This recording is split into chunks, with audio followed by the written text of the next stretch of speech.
Hola, mi nombre es Lea Lebovich, trabajo como docente y productora de radio en la Universidad Nacional de Entre Ríos.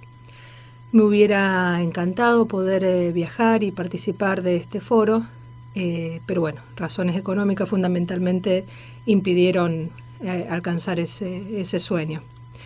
De todas maneras quise participar porque me interesa muchísimo la temática, así que bueno, me invitaron a participar de este modo y aquí estoy. Lamento no poder estar allí porque me estoy perdiendo los intercambios posibles, me estoy perdiendo todo lo que ustedes pueden aportar, de lo que les voy a comentar y de los múltiples puntos que se van a tratar en este foro, que es el primero y espero que no sea el último y espero poder participar en los próximos. Bueno, arranquemos.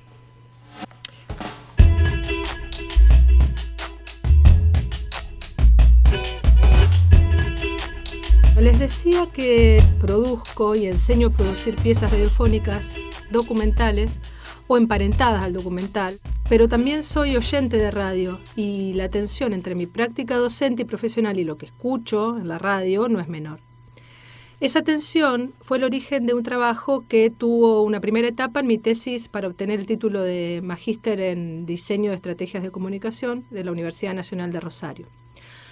Allí me preguntaba cómo abordar lo radiofónico de manera original y personalmente productiva. O sea, no solamente como una cuestión teórica, abstracta, sino que realmente lo puedo aplicar a mi vida docente y profesional.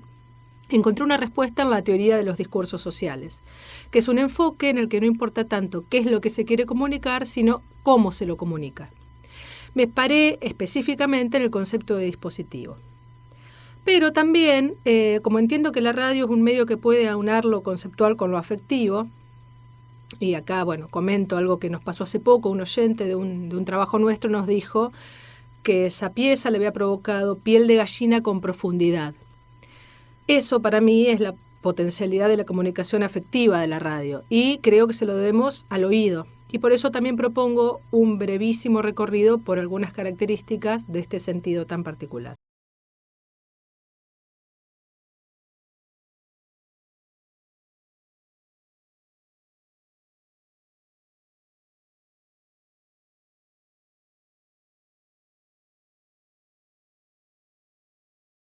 ¿Qué es el dispositivo? Si tomamos una cámara de vigilancia y una de televisión, tienen cosas en común, ambas son cámaras, pero una es parte de un medio y la otra no. El dispositivo es eso que está en el medio, es eso que no es ni medio ni técnica, donde se produce el desplazamiento del enunciado a la enunciación, de lo que se dice a las modalidades del decir, donde se generan vínculos distintos. Hay un ejemplo que Oscar Traversa retoma del Liceo Verón y que tiene que ver con la fotografía turística y la fotografía postal. Ambas son fotos, con rasgos comunes, pero también con diferencias. Podemos tener la misma imagen de las cataratas, por ejemplo, en una foto propia y en una postal que recibimos. La foto propia nos dice estuve ahí. La postal nos dice que alguien estuvo ahí y que se acordó de nosotros. Entonces, por un lado, el dispositivo articula las diferencias en una matriz común. Encontrar eso para mí fue muy iluminador, porque hacía tiempo me venía preguntando, por ejemplo, esto. ¿Es radio solo la que recibimos a través del medio radio? Las producciones enlatadas que se emiten en el medio, si las escuchamos en el soporte de disco compacto, ¿son radio? ¿Y los archivos en Internet? Y un producto que no fue pensado para el medio, pero que, sin embargo, se graba con la misma técnica, empieza en un micrófono, termina en un parlante y utiliza el mismo lenguaje. ¿Es radio una pieza de radioarte? ¿La única radio posible es la radio en vivo? Entonces, el concepto de dispositivo permite agrupar y a la vez diferenciar a la radio en sentido estricto de otros textos radiofónicos. La toma directa es el centro del discurso radiofónico, pero no es la única posibilidad. Todas esas piezas que no encajaban en mis preguntas de hace un rato forman parte de otro dispositivo en el campo de lo radiofónico, el de los textos radiofónicos grabados y editados, insertos o no en el aire de la radio en vivo. El documental radiofónico creo que se inserta claramente en esta modalidad. Los textos grabados presentan como diferencia fundamental con los de la toma directa la posibilidad de la edición. Acá retomo el concepto de bricolage de Lévi-Strauss para pensar en textos que son producidos con elementos previamente grabados, con un proceso de edición en el que se eliminan, se suman, se mezclan elementos provenientes de áreas discursivas diferentes. Este formato permite que, por ejemplo, se editen residuos del pasado con elementos de distintos orígenes. Es, si no imposible, muy difícil en toma directa y puede resultar en un recurso narrativo muy provechoso para el documental. Para esta ponencia, lo que más nos interesa destacar del tema de los dispositivos es que cada dispositivo genera contactos diferentes, carga con distintas potencialidades de producción de sentido. Vivo en la ciudad de Santa Fe, Argentina. En el año 2003, mi ciudad sufrió la inundación de 2/3 de su superficie. Podría contarles las razones y la búsqueda de justicia, que todavía no llegó. Podría leer un artículo de la prensa escrita para contarles lo que fue ese momento, quiénes son los responsables, pero tranquilos, no lo voy a hacer. Prefiero recurrir a esto. Era un día tal cual es hoy, ¿viste? El barrio estaba alterado. Salgo afuera yo, me voy, hice de 250 metros para ver cómo venía el agua, pero venía poca, ¿viste? Y me vengo a casa. Doy vuelta a la manzana para ir a avisarle a mi hija que se venía el agua. Ya mi hija tenía el agua en la rodilla. Cuando me vengo para mi casa, me encuentro que ya tenía el agua en la rodilla, y ya en la cintura, y ya más arriba, ¿viste?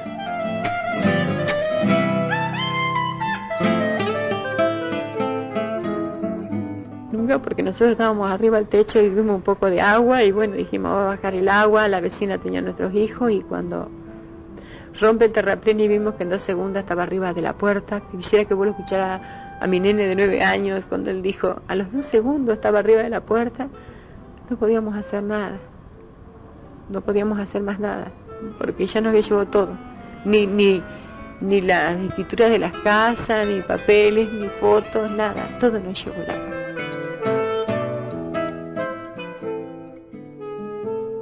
Porque acá pasó todas esas cosas, ¿viste? Acá no te estoy contando una película. Esto acá, digamos, la gente se sorprendió de 10:30 para 11, con todo el agua a la mitad de la cintura, tratando de intentar más que sacar las cosas que sacar los hijos, ¿viste?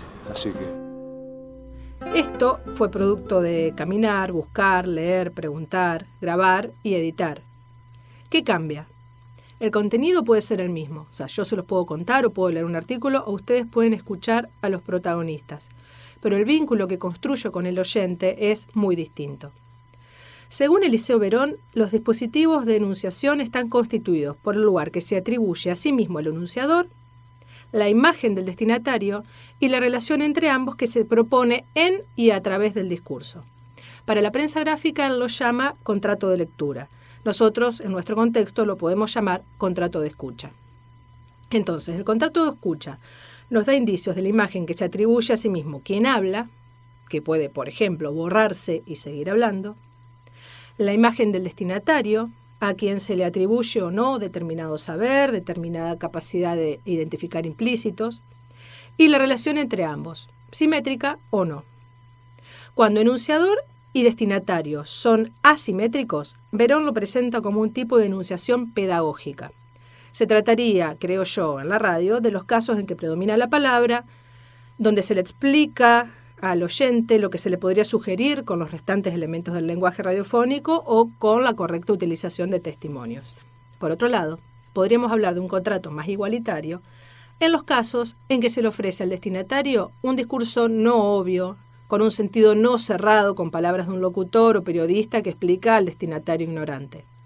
Aquí tendrían presencia efectos, sonidos reales, inserciones musicales, testimonios, juegos de edición. Acá le estoy atribuyendo al oyente la capacidad de entender, de sentir, de disfrutar o padecer lo que escucha, y establezco con él una relación simétrica. Estamos hablando de piezas en las que el oyente está obligado a intervenir para cerrar el mensaje. Es un tipo de contrato que se puede vincular con la relación dialógica que Paulo Freire plantea para la educación.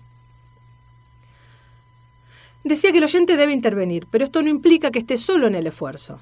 El tipo de vocabulario, la redundancia, la alternancia de voces, la variedad expresiva, son pistas necesarias y estratégicamente pensadas y trabajadas por el emisor para que ese oyente inteligente entienda y disfrute de una escucha que se pretende atenta.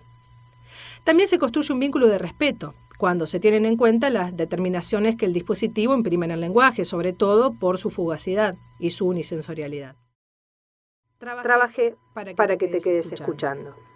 Así como la postal, analizada por Verón y Traversa, dice «estuve allí y te recordé», el documental radiofónico, sobre todo ese que imagino, ese que intento trabajar, que es el que tiene características de bricolage, creo que sugiere algo así como «trabajé para que te quedes escuchando».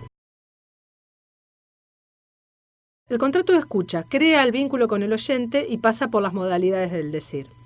En esas modalidades tendrá peso el dispositivo que se utilice, pero también habrá otras variables como el uso apropiado y pleno del lenguaje radiofónico. En definitiva, este uso apropiado del lenguaje radiofónico y del dispositivo es lo que le permite al oyente saber que alguien del otro lado eligió trabajar más, porque lo sabe entendedor de implícitos, porque entiende que merece una comunicación radiofónica que sea gratificante para la inteligencia, la imaginación y los sentimientos.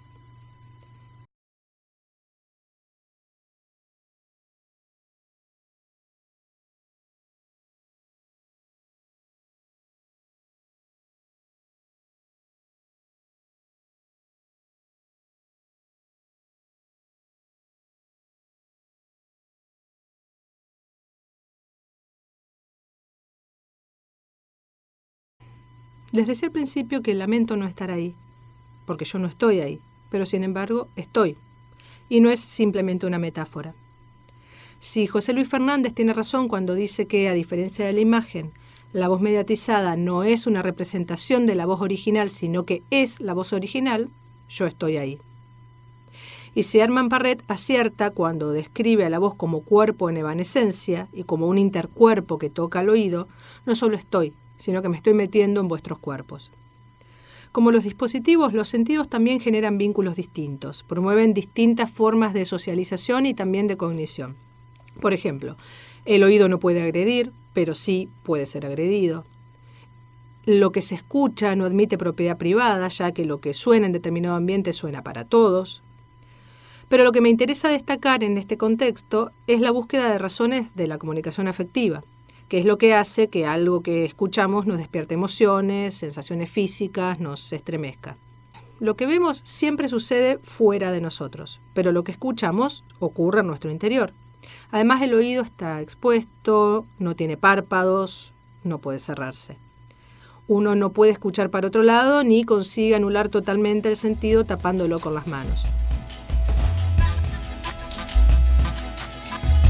No tengo respuestas cerradas, pero el recorrido por diversas disciplinas que abordan el cuerpo y lo sensorial y que me permitieron abordar el sentido del oído, el sentido de lo radiofónico, como la antropología, filosofía y semiótica, es apasionante.